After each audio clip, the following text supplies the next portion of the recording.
Hello students, today we are going to discuss about free radicals. तो free radicals बेटा ਕੀ ਹੁੰਦੇ ਆ any atom or the group of atoms containing odd number of electrons. ਅਗਰ ਕਿਸੇ atom ਦੇ ਕੋਲ odd number of electrons ਪਏ ਆ ਜਾਂ ਕੋਈ group of atoms ਆ ਜਿਹਦੇ ਵਿੱਚ ਕਿਸੇ ਇੱਕ ਐਟਮ ਦੇ ਕੋਲ odd number of electrons ਪਏ ਆ ਤਾਂ ਉਸ ਐਟਮ ਨੂੰ ਜਾਂ ਉਸ ਗਰੁੱਪ ਆਫ ਐਟਮਸ ਨੂੰ ਅਸੀਂ ਫਰੀ ਰੈਡੀਕਲ ਦਾ ਨਾਮ ਦਿੰਦੇ ਹਾਂ। ਜਿਹੜਾ ਔਡ ਨੰਬਰ ਆਫ ਇਲੈਕਟ੍ਰੋਨਸ ਬੇਟਾ ਆਪਾਂ ਬੋਲ ਰਹੇ ਹਾਂ ਇਹਨੂੰ ਆਪਾਂ ਇੱਦਾਂ ਵੀ ਬੋਲ ਸਕਦੇ ਹਾਂ ਕਿ ਅਗਰ ਕਿਸੇ ਐਟਮ ਦੇ ਕੋਲ ਅਨਪੇਅਰਡ ਇਲੈਕਟ੍ਰੋਨ ਪਿਆ ਹੋਇਆ, ਔਡ ਨੰਬਰ ਆਫ ਇਲੈਕਟ੍ਰੋਨ ਦੇ ਵਿੱਚ ਵੀ ਇਹੀ ਆ। ਮੰਨ ਲਓ ਕਿ ਅਗਰ ਇੱਕ ਇਲੈਕਟ੍ਰੋਨ ਆ ਤਾਂ ਇੱਕ ਇਲੈਕਟ੍ਰੋਨ ਅਨਪੇਅਰਡ ਹੋਏਗਾ, 3 ਇਲੈਕਟ੍ਰੋਨ ਆ ਤਾਂ ਅਸੀਂ ਕਹਿ ਸਕਦੇ ਹਾਂ ਕਿ ਜਿਹੜੇ ਉਹ 3 ਇਲੈਕਟ੍ਰੋਨਸ ਆ ਉਹਨਾਂ 'ਚੋਂ 2 ਪੇਅਰ ਹੋਣਗੇ ਅਤੇ ਇੱਕ ਅਨਪੇਅਰਡ ਹੋਏਗਾ। 5 ਇਲੈਕਟ੍ਰੋਨਸ ਦਾ ਵੀ ਸੇਮ ਆ, 2 ਪੇਅਰਸ ਇੱਕ ਅਨਪੇਅਰਡ। So we can say any atom or group of atoms containing unpaired electron, or we can say odd number of electrons, is called free radical. And since we are discussing about organic chemistry, so we will discuss about carbon. We will talk about carbon कि अगर carbon ਦੇ ਕੋਲ ਕਿਸੇ species ਦੇ ਵਿੱਚ, ਕਿਸੇ molecule ਦੇ ਵਿੱਚ ਕਾਰਬਨ ਐਟਮ ਦੇ ਕੋਲ ਇੱਕ ਸਿੰਗਲ ਇਲੈਕਟ੍ਰੋਨ ਪਿਆ ਜਾਂ ਕਹਿ ਲਓ ਔਡ ਨੰਬਰ ਆਫ ਇਲੈਕਟ੍ਰੋਨਸ ਪਏ ਆ ਤਾਂ ਉਸ ਪੂਰੀ ਸਪੀਸ਼ੀਜ਼ ਨੂੰ ਅਸੀਂ ਫਰੀ ਰੈਡੀਕਲ ਬੋਲਾਂਗੇ। ਜਿੱਦਾਂ ਕਿ for example we have methyl free radical. Methyl free radical, methyl free radical ਕੀ ਹੋਏਗਾ? ਮਿਥਾਈਲ ਗਰੁੱਪ ਇਜ਼ CH3 ਔਰ ਕਾਰਬਨ ਦੇ ਕੋਲ ਇੱਕ ਡਾਟ ਦਾ ਮਤਲਬ ਇੱਕ ਇਲੈਕਟ੍ਰੋਨ।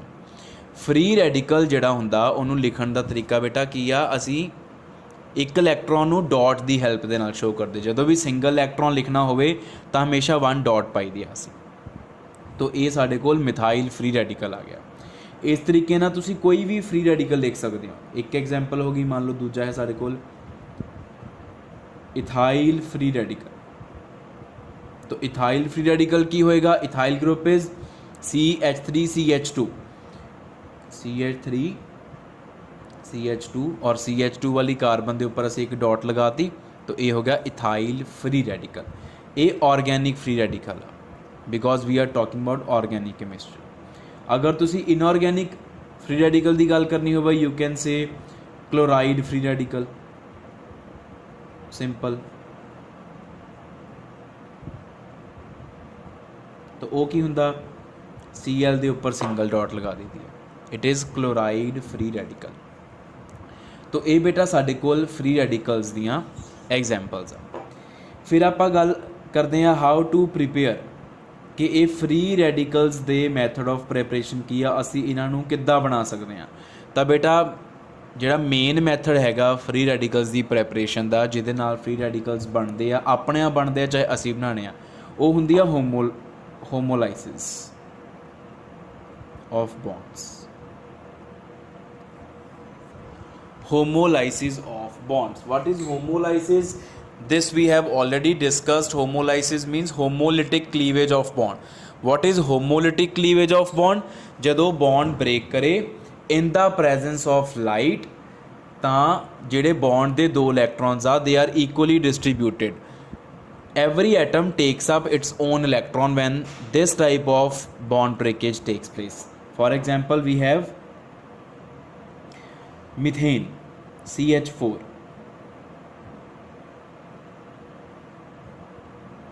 ठीक है। अगर आप यदि होमोलाइसिस करवा दिए in the presence of light, then what happens? मान लो आ वाला बॉन्ड आ, ਇਹਦੀ ਹੋਮੋਲਾਈਸਿਸ ਕਿੱਦਾਂ ਹੋਏਗੀ? ਇਹਦਾ ਇੱਕ ਇਲੈਕਟ੍ਰੋਨ ਹਾਈਡਰੋਜਨ ਲੈ ਜਾਏਗਾ, ਇੱਕ ਇਲੈਕਟ੍ਰੋਨ ਕਾਰਬਨ ਲੈ ਜਾਏਗਾ। ਹਾਫ ਐਰੋ ਪਾਇਆ ਮੈਂ, ਕਰਵਡ ਐਰੋ ਹਾਫ ਦਾ ਮਤਲਬ ਇੱਕ ਇਲੈਕਟ੍ਰੋਨ ਲੈ ਕੇ ਜਾਣਾ। तो we will get CH3 dot plus H dot. तो ये दोनों की आ, both of them are free radicals. तो फ्री रेडिकल्स किद्दां बनते हैं? होमोलाइसिस करवाओ in the presence of light of any bond, ठीक है जी। इस तो बाद साडे कोल आ जांदा वा फिर फ्री रेडिकल्स बारे स्ट्रक्चर।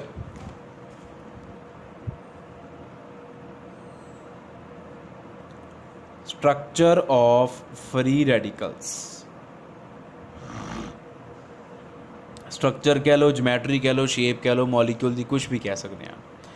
तो तुसीं आ एग्जाम्पल्स देखियां फ्री रैडिकल्स दियां, इहदे विच की आ कार्बन के 3 बॉन्ड्स बने आ ते जिहड़ा उहदा चौथा इलैक्ट्रॉन, कार्बन कोल 4 इलैक्ट्रॉन्स हुंदे आ ना, आ देखो carbon is having 4 electrons in its ground state, 2s2 2p2।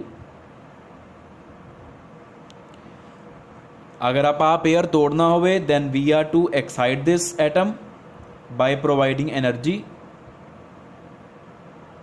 तो ये एटम की एक्साइटेशन होगी 2s1 2p3। हुण क्योंकि असी फ्री रैडिकल रखना इनू, तो जिहड़ा आ चौथा इलैक्ट्रॉन आ इनू असी बॉन्डिंग च पार्टिसिपेट नहीं करावांगे, ये एज सच रहेगा, it will remain as such in non bonding form. तो 3 electron they will be engaged in bonding, so इन्हां ऑर्बिटल्स की पहला हाइब्रिडाइजेशन होएगी।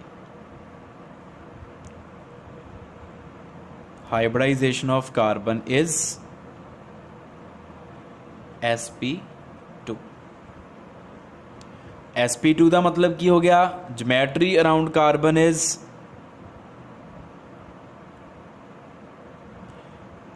Trigonal planar. तो यदा मतलब फ्री रैडिकल्स जिहड़े हुंदे आ उन्हां दी ज्योमेट्री किहड़ी हुंदी आ, ट्राइगनल प्लेनर। वो किद्दां ड्रॉ करदे आ असीं, कार्बन जिहड़े उहदे 3 बॉन्ड्स बने आ वो प्लेनर होणगे, they will lie in one plane like this. और जिहड़ा चौथा इलैक्ट्रॉन आ 3 इलैक्ट्रॉन तो बॉन्डिंग पार्टिसिपेट कर गया आफ्टर हाइब्रिडाइजेशन ऑफ ऑर्बिटल्स, चौथा electron is present in unhybridized p orbital, it is singly filled. This is unhybridized p orbital and it is singly filled. Singly filled means it is having single electron, having odd number of electrons. तो ये है। और अगर असी गल करिए आ वाले bond angle the, it will be 120 degree, fine, क्योंकि ट्राइगनल प्लेनर ज्योमेट्री है। इस तो बाद बेटा गल आ जाती है फिर टाइप्स ऑफ फ्री रैडिकल्स की।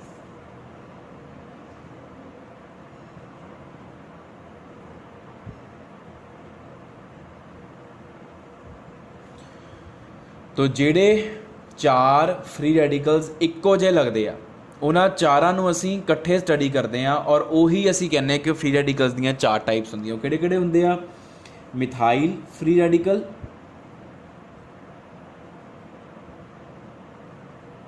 Primary free radical, secondary free radical and tertiary free radical. This is methyl CH3 radical जिहड़ा हो गया मिथाइल रैडिकल हो गया। प्राइमरी का मतलब जिहड़ी कार्बन ते रैडिकल आ उहदे उपर एक एल्काइल लगा दो। सेकेंडरी का मतलब जिहड़ी कार्बन ते रैडिकल आ उहदे उपर 2 एल्काइल्स लगणगे। और टर्शरी का मतलब जिहड़ी कार्बन ते रैडिकल आ उहदे उपर 3 एल्काइल्स लगणगे। और जिहड़े एल्काइल्स आ ये सेम भी हो सकते हैं, ये डिफरेंट भी हो सकते, they can be same, they can be different. ठीक है जी। तो ये 4 तरह के हो गए। इस तो इलावा होर भी तरह के फ्री रैडिकल्स होंगे आ, पर उन्होंने असी इन्होंने 4 तो अलग स्टडी करते हैं। ये चारों इक्को जे लगते इस करके they fall in one category. इन्होंने चारों असी इक्को कैटेगरी च रख के 4 टाइप्स डिस्कस कर लेने अलग अलग। नैक्सट बेटा आप डिस्कस करते हैं इन्हों की स्टेबिलिटी बारे। Stability of free radicals. तो सब तो पहला आप डिस्कस करांगे ये under methyl, primary, secondary and tertiary free radicals.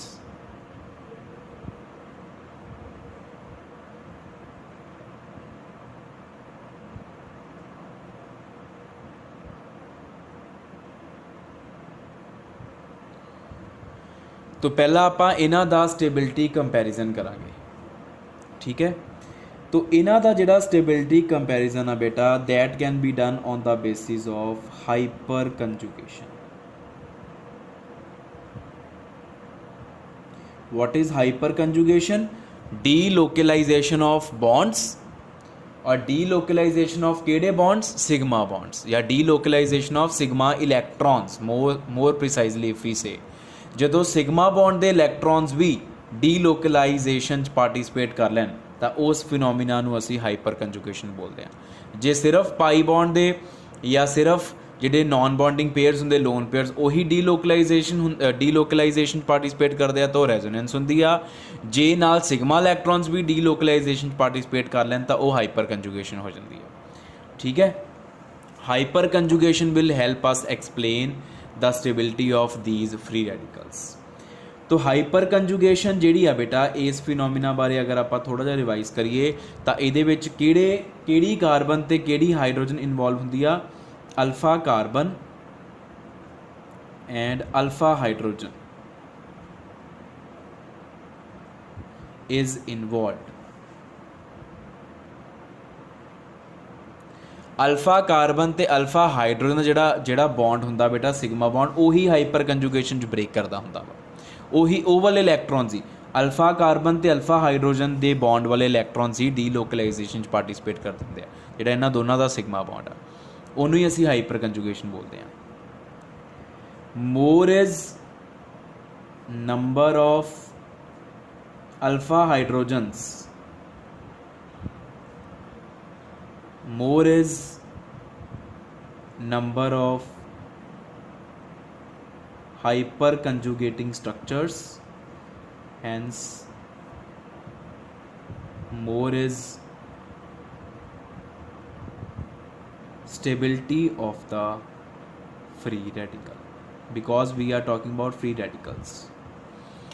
free radical ਜਿਹੜਾ ਹੋਏਗਾ ਉਹਦੇ 'ਚ ਜਿੰਨੀਆਂ ਅਲਫਾ ਹਾਈਡਰੋਜਨਸ ਹੋਣਗੀਆਂ हाइपर कंजुगेशन उन्नी ज़्यादा होएगी तो उन्नी ज़्यादा उस फ्री रेडिकल की स्टेबिलिटी होएगी। ठीक है, now let us talk about methyl free radical. If we talk about methyl free radical, this is methyl free radical. जेड़ी कार्बन दे उपर रेडिकल आ उस कार्बन के उपर उहदे नाल होर कोई कार्बन नहीं है, इट इज़ सिंगल कार्बन। तो जिहड़ी कार्बन ते रेडिकल आ क्योंकि उहदे नाल कोई होर कार्बन लगी नहीं, इहदा मतलब methyl free radical has no alpha carbon. तो जे इहदे कोल अल्फा कार्बन नहीं हैगी तो इहदा मतलब इहदे कोल अल्फा हाइड्रोजन भी है नहीं। So methyl free radical has zero alpha hydrogens. इहदा मतलब no hyperconjugation is known to take place in free radical. केड़ा free radical? Methyl free radical. तो इहदे च नो हाइपर कंजुगेशन।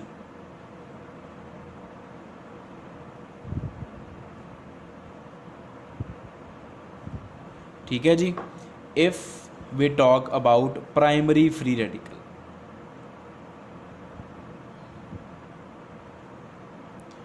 प्राइमरी दे विच की आ, जिहड़ी कार्बन दे उपर रेडिकल आ उहदे उपर एक एल्काइल लगाना असी, तो एक एल्काइल आप मिथाइल लगा दें इस तरीके। ठीक है, आ होगी साड़ी अल्फा कार्बन और आ तीनों की हो गए this this and this, these three are alpha hydrogens. इन्हां नूं अल्फा हाइड्रोजन नहीं मनना, ये तो रेडिकल वाली कार्बन के हाइड्रोजन है, उहदे नाल दी कार्बन अल्फा, उहदे नाल लगदे हाइड्रोजन अल्फा हाइड्रोजनस। तो how hyperconjugation will take place? Alpha carbon ते अल्फा हाइड्रोजन का बॉन्ड टुट जाएगा होमोलाइसिस दे नाल। जदों आ बॉन्ड टुटेगा एक इलैक्ट्रॉन कार्बन ने ले लिया, एक इलैक्ट्रॉन हाइड्रोजन ने ले लिया, तो हाइड्रोजन के उपर बन गया डॉट, आ गई कार्बन, इस कार्बन के अल्फा कार्बन ये उपर भी डॉट, ये उपर भी डॉट, इन्हां दा हो गया डबल बॉन्ड।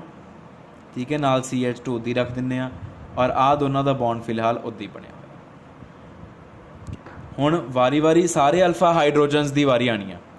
हुण इहदा बॉन्ड वापस बन जाएगा, इहदा टुट जाएगा।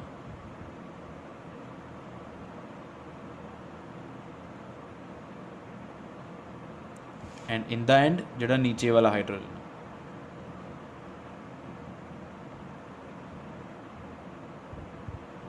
इस तरीके नाल। तो यू कैन से 3 हाइपर कंजुगेटिंग स्ट्रक्चर। अगर आप इनू हाइपर कंजुगेटिंग स्ट्रक्चर ना मनीए तो 3 बनदियां साडे कोल, 3 hyperconjugating structures in primary free radical. हुण इदां ही अगर आप सैकेंडरी एंड टर्शरी देख लीए, आ रहा सैकेंडरी, आ रहा टर्शरी। अगर ਜਿਹੜੇ ਆ आर आर लिखिया ਇਹਦੀ जगह ਤੇ ਮਿਥਾਈਲ ਮਿਥਾਈਲ ਲੱਗ ਜਾਣਗੇ 3 ਅਲਫਾ ਹਾਈਡਰੋਜਨ ਇੱਥੋਂ 3 ਅਲਫਾ ਹਾਈਡਰੋਜਨ ਇੱਥੇ ਆ ਜਾਣਗੇ तो ਸਕੈਂਡਰੀ ਦੀਆਂ 6 ਹੋ ਜਾਣਗੀਆਂ ਹਾਈਪਰ ਕੰਜੂਗੇਟਿੰਗ ਸਟਰਕਚਰ ਪ੍ਰਾਇਮਰੀ ਤੋਂ ਜ਼ਿਆਦਾ ਤੇ ਟਰਸ਼ਰੀ ਦੇ ਵਿੱਚ ਸਕੈਂਡਰੀ ਤੋਂ ਵੀ ਜ਼ਿਆਦਾ ਤੇ ਮਿਥਾਈਲ ਵਿੱਚ ਨੋ ਹਾਈਪਰ ਕੰਜੂਗੇਸ਼ਨ ਇਹਦਾ ਮਤਲਬ on the basis of hyper conjugation what conclusion do we draw? We draw the conclusion that tertiary free radical is most stable, then is secondary, then is primary, and in the end least stable is methyl free radical. And this trend is explained on the basis of hyperconjugation. ਹੁਣ ਇਹ ਤਾਂ ਹੋ ਗਿਆ methyl primary secondary and tertiary ਦਾ if next we talk about ਦਾ stability of allyl free radical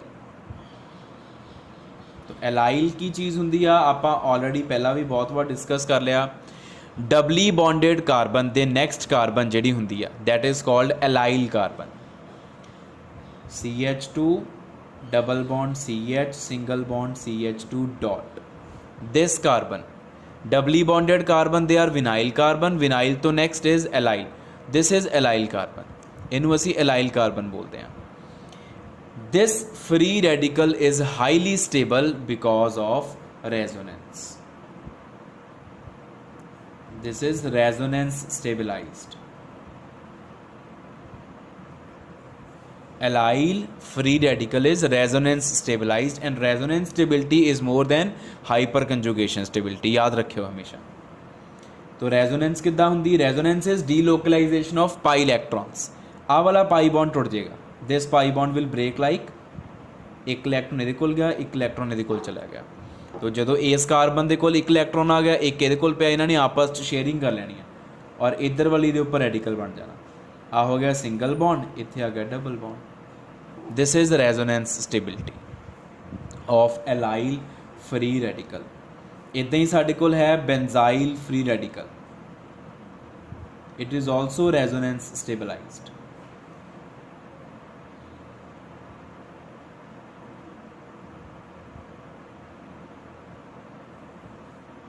benzyl free radical it is also resonance stabilized तो ਇਹਦੇ ਵਿੱਚ resonance ਕਿੱਦਾਂ ਹੁੰਦੀ benzyl group ਹੁਣ ਤੱਕ ਤੁਹਾਨੂੰ ਪਤਾ ਲੱਗ ਗਿਆ ਹੋਊਗਾ this is the benzyl group benzene ਦੇ ਉੱਪਰ CH2 ਦਾ ਹੋਣਾ और this is pi bond weak bond break करेगा एक इलेक्ट्रॉन इस कार्बन को आ गया एक इलेक्ट्रॉन आ वाली कार्बन को आ गया तो जो आ वाली कार्बन ਦੇ ਕੋਲ इलेक्ट्रॉन आ गया ਇਹਨੇ ਇਸ कार्बन ਦੇ ਵਾਲੇ इलेक्ट्रॉन ਦੇ ਨਾਲ शेयरिंग कर लेनी इलेक्ट्रॉन ਦੀ और डॉट इस कार्बन ते आ जाऊगा आ ऑर्थो वाली कार्बन ते और इस तरीके दे नाल रेजोनेंस स्टार्ट हो जाएगी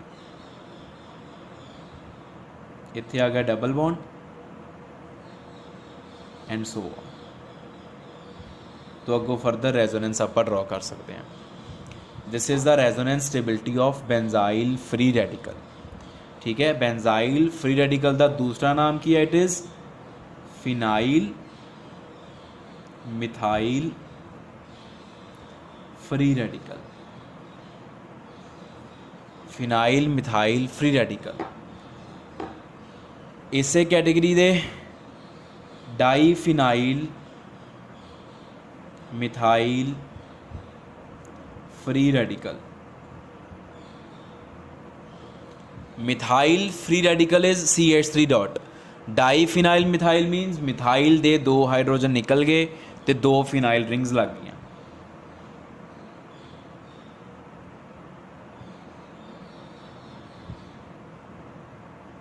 this is diphenyl methyl free radical ਇਹਦੇ ਚ बेंजाइल तो भी ज़्यादा रेजोनेंस पहला आ वाले पाई इलैक्ट्रॉन्स की डीलोकलाइजेशन फिर आ वाले पाई इलैक्ट्रॉन्स की more number of resonating structures are had by this free radical as compared to benzyl free radical and if we talk about triphenyl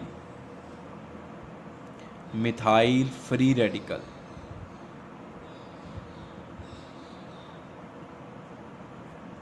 then it is 3 phenyl rings लगणगियां